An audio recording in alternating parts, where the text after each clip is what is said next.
So, Dune. It's a movie about Paul Atreides and his whole story, but what I want to know is, where's the Harkonnen movie? Because we need that. The Harkonnens might actually be the coolest. I finally saw Dune Part 2, and I have to say, wow. Just wow. There's a lot of things to unpack in this movie, and especially considering that my journey so far has been, I watched Dune Part 1, I was like, that was okay. Then I went and watched the 1984 Dune, and I loved that, to the chagrin of many people online, and also to the joy of many people online who also love the cult classic version of Dune. Then I read Dune, the novel by Frank Herbert, or listened to it. I listened to the audiobook. And finally, Dune Part 2. I've taken in a lot of Dune before watching this film, and now I have many thoughts about Dune. And what a wonderful life it is to be living in a world where I can just fully jump into Dune and get to explore this sci-fi wonderland that it is. So, we're going to talk about Dune Part 2, and we're going to talk about it with all the context of the stuff that I have at this point of the recording. A lot of people say, hey, don't compare books to movies. That's not fair. And I say, well, I feel like when a movie is an adaptation of a book, we kind of need to compare it. So I'm going to be doing that a bit. However, I will acknowledge that, yes, a movie is a different medium. So there are some things that are not going to translate or not translate as well.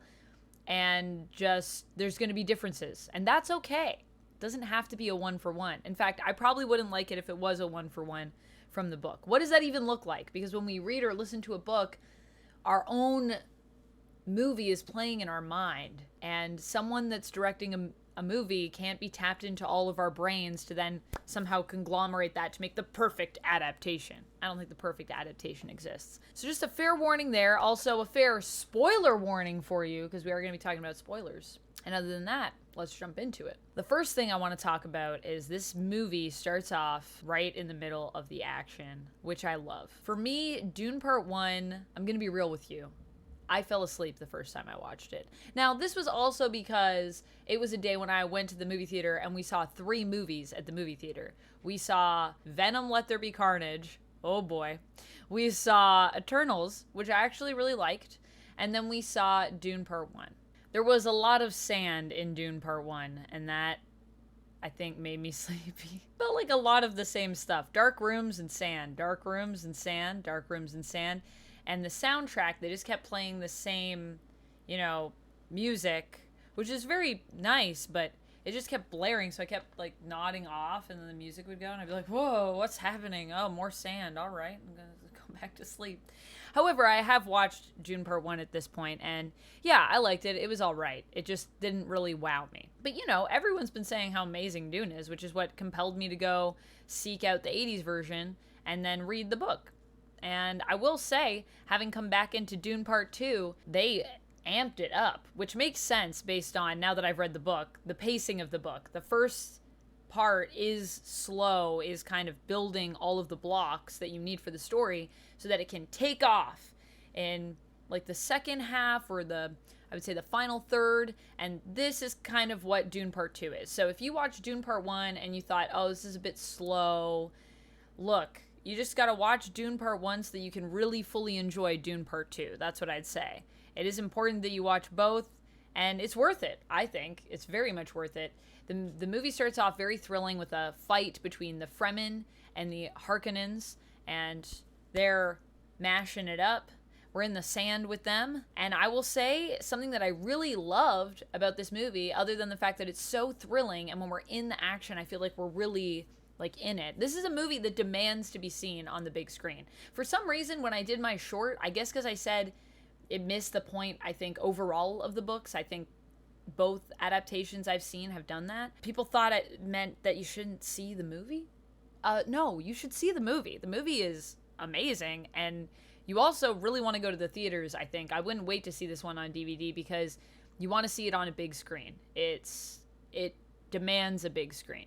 And I think it'll be a really great experience for you if you go. I was fully immersed in the world, something that I felt, for me, actually was a little bit lacking in the books, just because it's not as visually descriptive.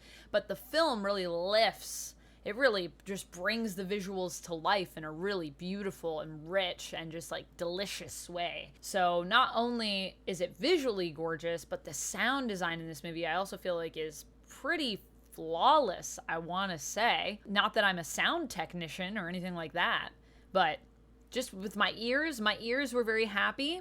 My eyes were very happy. It was a good sensorial experience. That being said, there are some things that this film missed for me. Some parts that I really liked. One part in particular. I was really sad that there was no orgy scene. There is an orgy scene in the books that is, I think, really important to the story. It happens after Lady Jessica becomes a Reverend Mother, and you see the Water of Life in the film. The Water of Life is also in the books, and there is also a sort of diluted version of it. It's like, basically, when you're a Reverend Mother, you can, like, purify poisons, so the Reverend Mother can basically create a version of this that everyone can have, and so all the Fremen have it when they have the new Reverend Mother, and they have this, like, little celebration in the Sietch. And it is where Paul really connects with Chani for the first time and starts to see, like, what their life is. And they kind of, even though they're not fully romantically together at that point or anything, they kind of, like, pledge themselves to each other, and it's really beautiful. It's, like, the most wholesome orgy scene I have ever read or seen in literature or anything like that I've ever experienced in a book. I will say that. And I was really excited to see how it would be adapted into the film. I also felt like it would be really trippy just based on Paul's experience that we have with it. And that's not in there. So that was disappointing to me. But that's just based on me reading the book and what I liked from the book. Let's talk about my favorite character in Dune, though. Let's talk about my favorite character who also is important for that scene. The Reverend Mother herself, the former Lady Jessica. I don't know why I said that like she's gonna come out like she's a freaking contestant on a game show. But yeah, Lady Jessica becomes the Reverend Mother in the movie for the Fremen. And I feel like I don't like her characterization as much in this adaptation. I understand what they're doing, but there is a vulnerability to Jessica that I don't feel comes across as clearly in this adaptation. And maybe that vulnerability is still supposed to be there. I mean, Jessica does cry, and she definitely loves her son, and she definitely loved her husband. She does have a lot of feels. I just don't think we see the conflict as much inside Jessica. There's also bits of humor in this movie that I'm not sure how I feel about. I mean, there's nothing wrong with a bit of levity, but sometimes I was like, all right, are we just not going to talk about our feelings and we're just going to make a joke? That's sometimes what it felt like to me. Whereas we could just be talking about the vulnerabilities of the character. But it was funny. There were funny bits and they genuinely made me laugh. So in that regard, it was good. It was done well. I just don't know if it was necessary. Do we need to laugh in all movies? Maybe we do. Maybe we do when we're dealing with heavy stuff. I don't know. You let me know what you think about that, about the humor in this film in the comments. A character who I feel like is probably the least humorous, but who I really liked in this movie is Paul. This is a version of Paul that I really connected with in a lot of ways, and that was refreshing as all heck. Paul is a character that I struggled to connect with in Dune, and I think that is intentional. I think that's because while a lot of people see Paul as the hero, and I would say I feel like Dune Part 2 does paint him as a hero. I think the Villeneuve version, he is a hero. I don't think that's the intention that Frank Herbert had for the character. He's a protagonist. He fills a hero role in the sense of like he's on a hero's journey for sure, but he's not the savior that we think he is. There's parts of that in this film, but I'm not sure if it fully gets that idea. And so that was the thing that when I was talking about, you know, I think it kind of missed the point. A lot of what I'm talking about is in relation to, I think, the way Paul's character is adapted and presented more. Not even adapted, just really presented in this adaptation. And in terms of just the profoundness of the book, which we'll talk a little bit more about in a bit. I'll talk about that. I do like how I connected with Paul because in the book, I couldn't really connect with him. In fact, sometimes he frustrated me and I really didn't like him. But I think that's the intention of the book. And here, I think we are supposed to connect with him and sympathize with him, and I did that, and it made me more compelled in the story. So both are good. Both are good. I'm not saying either one's really bad. It's just this version, I feel like Paul resonated with me more, and I cheered for him a little bit more. I thought I didn't cheer for him in the book. I mean, he's the protagonist. I don't really have, felt like I was like, I don't have much of a choice. This is Paul's story a bit, so I kind of just got to go with the ride. Something that I really felt like they did well in this was Chani and Paul's love story. I just think it's so beautiful, and it feels a lot more organic as opposed to it being fated. Like these two people are making a choice to be with each other and really seeing each other as people and as equals. And I think that is so beautiful. I just love the scenes with them together. I love Zendaya and Timothée Chalamet together. They have such great on-screen chemistry. It's just a delight to watch. It's a delight to watch. I love a love story, and I love that Dune has that. I think the thing I really like about Dune is that it's like really intense at times and can be very much like kind of a masculine energy vibe, but it's also very like vulnerable and sweet and introspective, and there's this like soft feminine energy with it too. It's just a beautiful melding, which is perfect considering that is kind of what Paul is supposed to represent, at least in the book. And I also think they did do that in this adaptation. This coming together of worlds, this sense of balance is what Paul is supposed to bring. However, what is the cost of balance? Is it worth it? That's a question. I have complex feelings on Feyd-Rautha. Feyd-Rautha? I always feel like I'm saying his name wrong. I have complex feelings on Feyd. I like Austin Butler, so that's not necessarily my issue. Just the way that Feyd is presented in this is a bit different. I find him much more likable in the novel, and I think here we lose some of the similarities that he has with Paul, which is important for us to really understand Feyd's character. However, I think they wanted Feyd to be more of a crazed villain, where he is very much a product of his upbringing, and there is like no redemption really for Feyd in a sense. It's really sad when you think about it, actually. But also, people were really excited because they were like, oh my gosh, it's going to be a more book accurate Feyd. And then I was like, but why is he bald? But why is he bald? I know it's not that important because it's just visuals, but why is he bald? Feyd is not bald in the book. He is like, I imagine him as literally just a different, more sinister looking version of Paul. They are similar looking.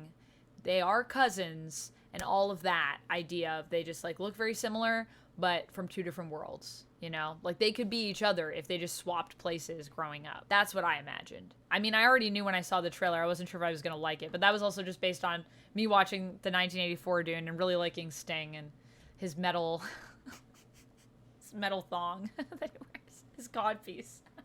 But I know that's not for everyone, so that's just how I feel about Feyd, though. I feel like we lose a little bit of depth with his character in this adaptation. Still cool, though. Still a cool character. Overall, I really like the Harkonnens. As I said at the beginning, there's a whole part where we go in for Feyd's 17th birthday and we see their world, and, you know, we go to this black and white, and I think it's supposed to show kind of this juxtaposition with Paul and the Fremen in this other world, of this like kind of world that is devoid of any of those, not intricacies, because it isn't intricate. There's a lot of politics being played with the Harkonnens, but it's not as vulnerable. It's a harsher world. And I loved the use of the black and white in the fight, and I really loved the whole look of everything that was Harkonnen. It feels like you're transported to a totally different place. It felt like I went to a totally different movie for a bit. And then we come back to Paul and what's going on with the Fremen. And I was like, wait, whoa, we're like I feel like we're on another planet, even though it's the same planet. It's just different areas and different worlds. Wow. It made me want a whole movie with the Harkonnens. I want Harkonnens to be like House of Dragons, you know? Like, can we get that? Can we get the Harkonnen series? Anyone else here for that? Just me? Let me know. The design in general in this film is stunning. It's really cool how everything is made. The ship design, the Emperor ship at the end, just the weapons, the clothing, every piece of Dune, you can tell that they just put a lot of work into it, and it looks visually very compelling. The design of the sea etch, like the spice production, everything in this movie, it's just taking you to a totally different plane of reality, and I love that. A character that actually has some of, I think, the best designs in terms of her costumes in the movie is Princess Irulan. And Princess Irulan has just like fire outfits played by Florence Pugh. I thought she did a great job and just made her character so compelling as she was when I was hearing those little intros to each chapter in Dune, and it made me go, I want to know who Princess Irulan is. I want to know more about her. Can I read her books? Can I get to know her? No, apparently that's not really a thing in the books. Apparently she's more of a sort of a on the sidelines character. We don't really get to know her too much. And I think they really lifted her off the page a lot more in this adaptation, which I really liked. She's just a fascinating character. So I'm glad we dove more into that. When I was talking about, the movie misses the point, and when I was saying that, the cinematic adaptations I've seen up till now, I feel like kind of missed the point of what the book is about. I'm talking about how profound the book is. The book is super impactful, I feel like. A lot of the phrases that are said, a lot of the ideologies that we come to know and their sayings, like the Bene Gesserit, Paul's teachings, what he's taken in, what he's learned from even his father. There's just things that are said in this book that really cut to your core. They're very simple, and they're things that we all know, like, fear is the mind killer, yet it's so profound. And when I read it, it was like, oh yeah, I already knew, but I've never heard anyone say it that way. Something about that just really speaks to me. And they have all of those points in the movie. Fear is the mind killer. We have, like the idea of crying and not wasting water. But they're missing some of the depth, I think, behind why those things are impactful. For me, the tears is a good example of this.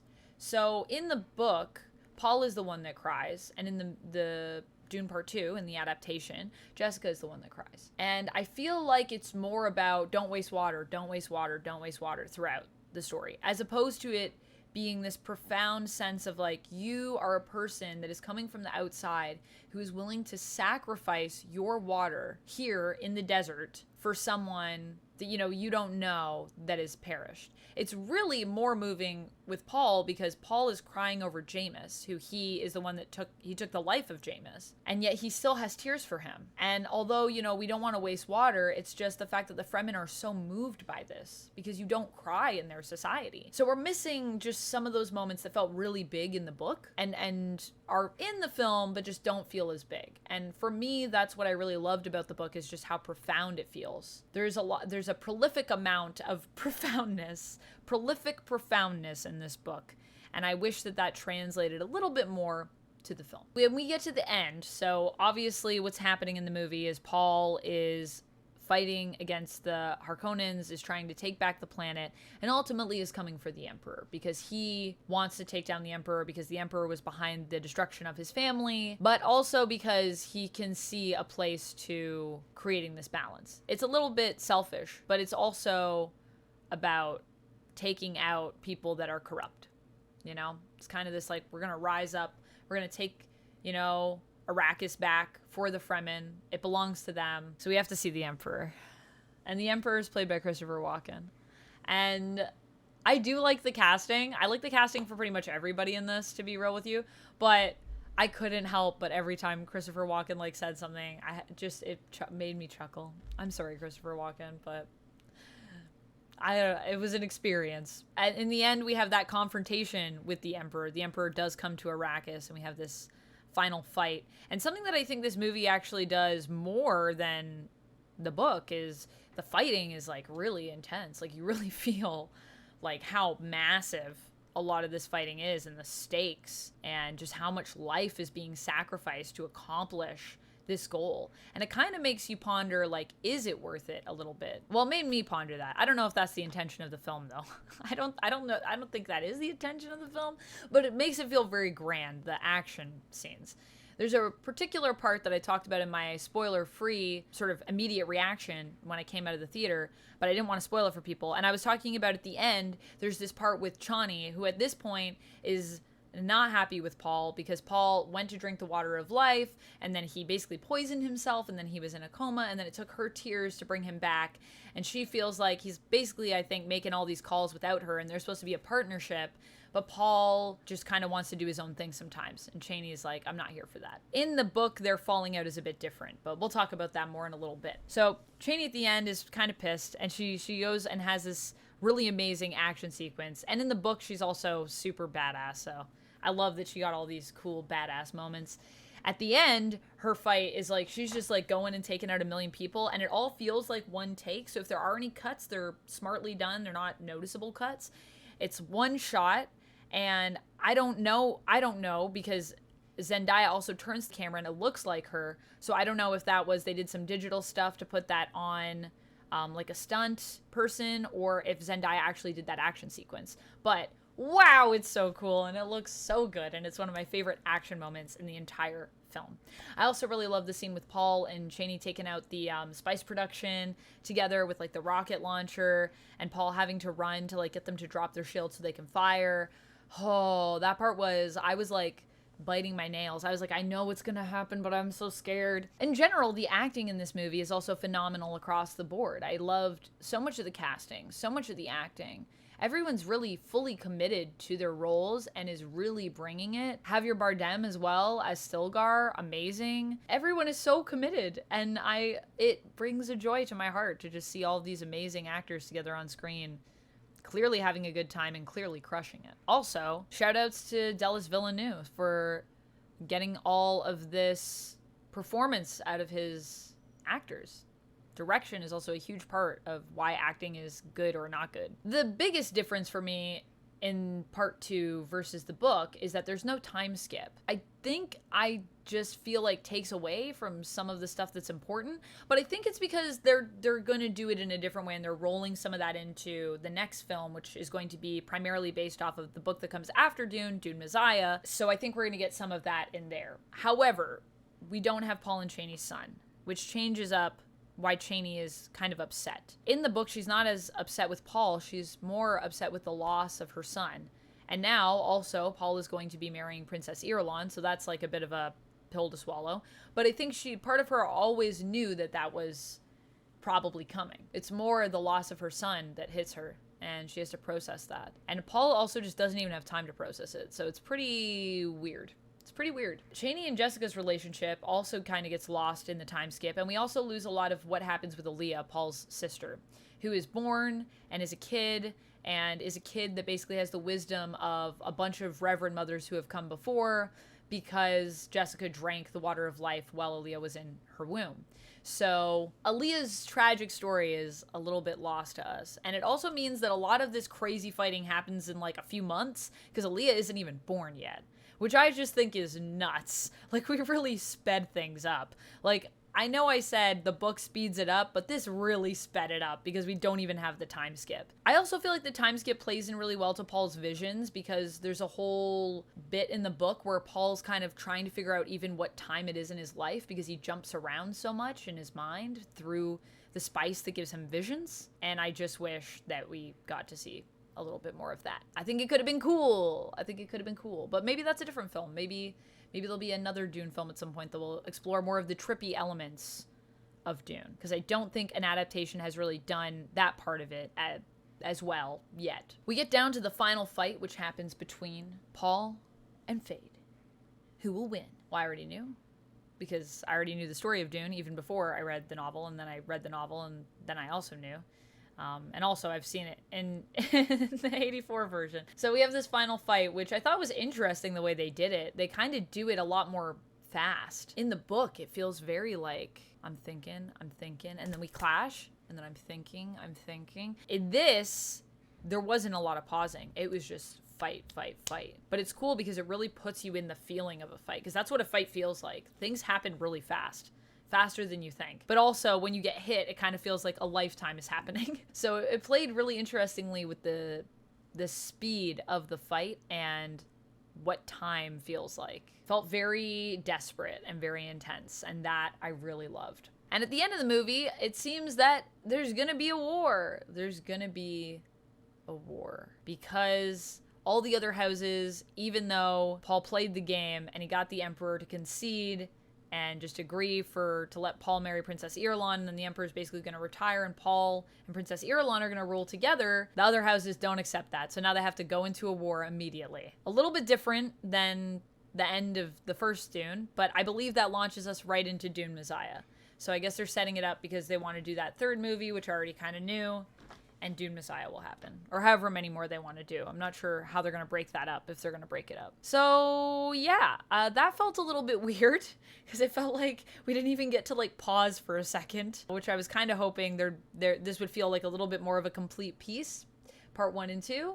But I understand they want to do, like, a franchise, and the story does continue, so I feel mixed about it, but mostly I understand why they did it that way. I'm just not sure if I personally like it, but that's my personal opinion. It's not based on anything that's hypercritical in terms of, like, this is how stories are the best or anything like that. Overall, I really like this movie. I gave it 4 sandworms, 4 sandworm popcorn buckets. Feels so weird. Out of 5. I really liked it. And if I could give it a half bucket, I would. We don't usually do halves, but I would give it a half because it was really, really good. You should see it. You should go to the movies. You should support movies that you think you'll enjoy. And you should just have a good time with it. Let me know what you thought of it in the comments. Let me know if you've read the book and if you like to compare things to books or don't like to do that. If you've seen Dune Part 1, what did you think of it versus the first part? And what if you are a fan of the cult classic Dune, the 80s Dune, let me know what you think compared to that. Let me know your thoughts. Thank you so much for watching this review. And until next time, friends, stay nerdy. Bye!